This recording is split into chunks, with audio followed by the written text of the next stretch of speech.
حیدرآباد شہر میں آزاد صحافیوں کی انجمن تشکیل دی گئی ہے۔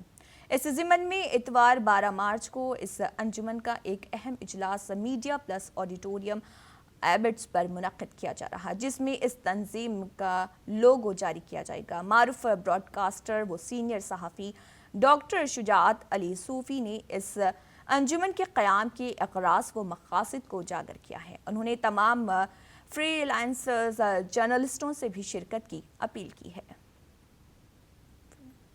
یہ کہتے ہوئے بڑی مسرت ہوتی ہے کہ ہمارے ہم خیال دوستوں نے ایک تنظیم بنائی ہے صحافیوں کے لیے، خاص طور پر نوسکھ صحافیوں کے لیے اور خاص طور پر یوٹیوبرز کے لیے، جس کا نام رکھا گیا ہے فری لانس جرنلسٹ ایسوسی ایشن۔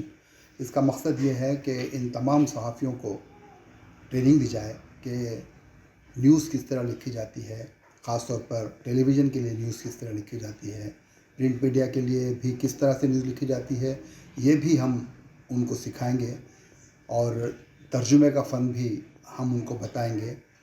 اس ایسوسیشن کا افتتاح 12 مارچ کو یعنی اتوار کے دن میڈیا پلس آڈیٹوریم گن فاؤنڈری میں عمل میں آئے گا۔ جناب اے کے خان مشیر برائے اقلیتی طبقات حکومت تلنگانہ نے اس ایسوسیشن کا افتتاح کرنے سے اتفاق کیا ہے۔